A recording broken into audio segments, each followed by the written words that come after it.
Hey guys, what's up? It's Charlie here, and today I'm gonna tell you a story.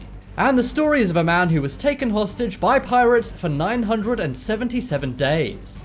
Now, when I say pirate, you may think of someone from the Pirates of the Caribbean, but those people existed hundreds of years ago. I'm talking about modern day pirates. Since the late 90s, pirates have been operating off the coast of Somalia in Africa. They hijack many ships and hold the crew and their cargo for ransom. Many private corporations and governments around the world have tried to tackle Somalian pirates, but it's still going strong as it's not getting enough attention in the world. Before we jump into this absolutely amazing story, why not subscribe and press the notification bell too? If you think your job's hard, get ready to hear about the story of Michael Scott Moore. He doesn't work in paper sales like his namesake in the US TV show The Office. Instead, he's a German-American journalist. When he was working in Berlin, he decided to cover the trial of some Somalian pirates. These Somalian pirates had been taken to justice in Germany. That's after German forces arrested them in 2012. But after the trial was over, he was so interested in Somalian pirates. He realized it's such a big issue and it gets almost no press coverage. So he decided to set sail and explore the world of pirates in Somalia for himself. He took various precautions before traveling there as it is dangerous. He contacted a village elder where he would be staying, and he even organized a security mercenary with a gun to follow him around. In 2012, he arrived in Somalia. Of course, he was going there for work as a journalist, and he was doing it for a newspaper named Spiegel. This is a big German newspaper headquartered in Berlin. He also wanted to write a book about the Somalian pirates who'd just been jailed in Berlin. So he went over to Somalia and went there with an Indian man named Ashwin Rahman. Ashwin is a filmmaker who's done documentaries on Somalia before. He had a good knowledge of the area, but eventually he had to leave. Michael didn't want Ashwin to leave without him, as otherwise he'd be alone in Somalia. But despite this, Ashwin left the Somalian trip early and went back to India. Michael decided to go with Ashwin to the airport and then go back to the hotel alone. He did this because he feared the airport could be dangerous for Ashwin, but the two men weren't too scared as they'd already arranged security with a Somali elder. This Somali elder was named Mohammed Salah Gurlach. Mohammed had previously guided a German documentary crew in Somalia before Michael's trip, so he assumed he'd be a trustworthy guy and he would keep Michael safe. Mohammed also arranged for a Somali gunman to be riding with Michael at all times. But when Michael was saying goodbye to Ashwin at the airport, somebody came up to him and said something odd. A young Somalian man walked over to him and said, "Are you Michael Scott Moore?" Michael was confused and concerned and said, "Yes." The Somalian man said, "You're famous, I know you." But Michael was not famous and he was very suspicious as to how this person knew who he was. Michael instantly knew his cover had been blown and he should get out of Somalia. However, after Ashwin had said goodbye and gone to his flight, Michael drove back to his hotel. However, as he was driving back, a truck with a cannon aimed right at him approached. A few men jumped out of the truck and went over to Michael's car. They then began shooting their guns in the air and opened up his door. Michael tried to hold his car door shut, but they broke his wrist with their rifles. They then pulled him out and took him into their car. And the gunman that Michael was riding with didn't fire a single shot. Maybe he figured he was outnumbered, or maybe he was working with these pirates. Either way, Michael soon realized he'd been taken by the pirates. He was taken to an outdoor camp and led to a foam mattress on the ground. He said he saw very little as he didn't have his glasses on at the time, and during his entire time as a hostage, he never got any glasses. This meant for 2.5 years he was in a state of near blindness.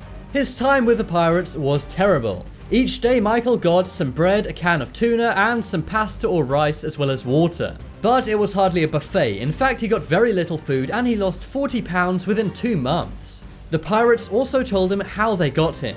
That's right, the village elder was not very trustworthy and his relatives completely turned on him. That's right, the Somalian elder was not trustworthy and his relatives turned out to be no good pirates. 1 month later, Michael was put into a Land Rover and taken to a new location. He was told at this location he would meet a man named Mohammed Garfanji. Mohammed Garfanji was a pirate kingpin and one of the most dangerous and feared pirates in the world. He eventually got to this secret location and met Mohammed. The pirate kingpin then gave him a phone. On the phone was an American negotiator, and this person was trying to get Michael out of this situation. However, things turned sour when Mohammed Garfanji said he wanted $20 million. He said if the USA gave him $20 million, he would give back Michael. Now, unfortunately, the USA has a policy that they do not negotiate with hostage takers. This meant they'd be giving the pirates no money at all. They also called Michael's mother, but Michael and his family were not rich and did not have anywhere near $20 million. Because of this, Michael spent 2.5 years in captivity. Sometimes he was on land with the pirates and sometimes he was at sea. One night he was in a 160-foot tuna boat and tried to escape over the side at night. The boat was not in very good shape and he thought the pirates would not be able to turn around after he jumped off. So in the night, Michael jumped off the boat into the water, but he soon realized he'd made a pretty big mistake. The pirates found him very quickly using searchlights and he had to get back on board the ship. At that point, all he could speak to was his mother as he forgot the negotiator's phone number.